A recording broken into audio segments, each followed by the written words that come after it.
But what a day it was overall for the running backs, in my humble opinion. How did you feel about it? Well, it came in talking about 10 of these guys being graded in the top 3 rounds, and outside of Ronald Jones from USC getting hurt in the 40, I thought all of them delivered. I mean, you look at a guy like Rashad Penny, you can go on and on and on down the list.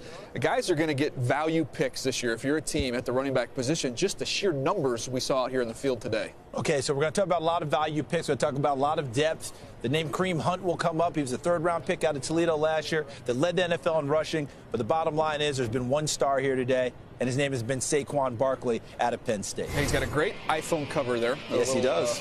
For the phone. But look what he did on the bench. That's where he started his week. That's where he made his opening argument, his opening statement. Then today, comes out there, jumps 41 inches, and then you get on the line and run the 40. Oh, no big deal. Just going to rip off a 4.4 flat. So he was phenomenal in the testing portion. I thought the workout, Charles, even better than when he tested. Yeah, and that's what's amazing about all of this is that he came in, and Daniel Jeremiah, as a scout, you would have already had a high grade on him. You would have looked at the tape. You would have said maybe the best player in the draft, probably the best player in the draft.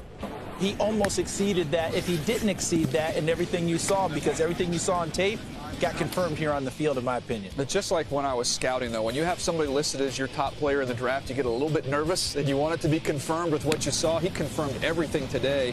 What he did in these passing drills, tracking the ball, catching the ball naturally.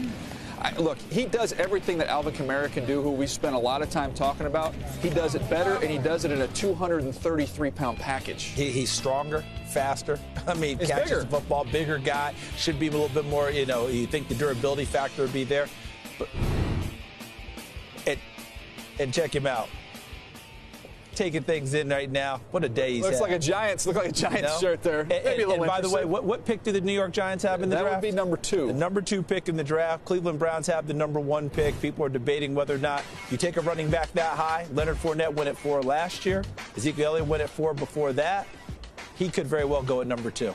Yeah, he's a very, very special player. But again, the decision is going to be, do you take the best one, or are you comfortable with that next tier, which we saw today, not too shabby? Okay, let's talk about that next tier, because we had a few of those guys, one of them being Nick Chubb from the University of Georgia. Yeah, I had a couple backs from Georgia. I was surprised when everybody told me Nick Chubb might run faster than Sony Michel. And look at what he did today. He was outstanding. Ended up running a low 4.5, 4.52 in the 40. Ended up jumping over 38 inches, and then you see him in the field workout here. I like him more between the tackles. I thought he showed a little more athletic than what you saw on tape. And don't forget, he's the guy who came back from a devastating knee injury in his college career and has come back better, stronger, and more quicker than ever. And as you noted, able to do more things than maybe you thought, maybe a little bit more elusive than maybe he would have showed while he was at the University of Georgia. Look at him tracking that football down. Yeah, did a nice job in the workout today. I've compared him to Jonathan Stewart. I don't think he has quite the same juice as Jonathan Stewart coming out of Oregon. Man, he's a good football player. Well, speaking of juice, how about a guy named Darius Weiss, who went well over 200 yards twice 2 seasons ago, and now he can run inside as well. Yeah, look at what he did running a 4.49 40. Carried his weight well, and I thought was just real smooth and fluid throughout all the drills. Watch him go through the bags here.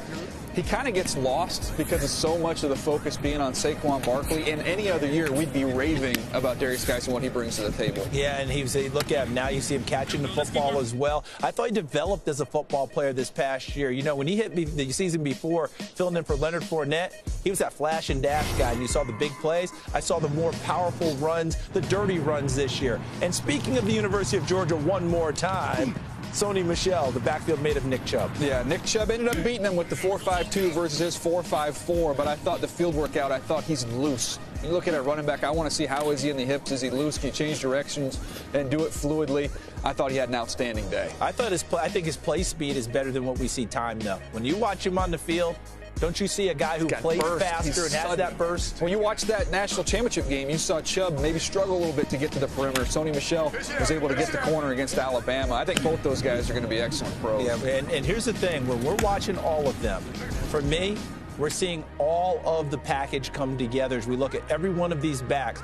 Guys who can run the football, guys who can catch the football, which is what you have to be able to do as an NFL back. You see the numbers right here. Rashad Penny, by the way, not listed, 4.46 today. I thought he helped himself coming off a big Senior Bowl.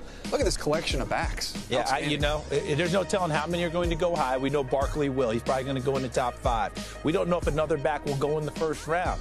But once that run starts, you've got a lot of running backs to choose from. the running back renaissance, to me, is real. And so those teams picking up at the top of the draft, they got a decision to make to turn down Mr. Saquon Barkley. Yeah.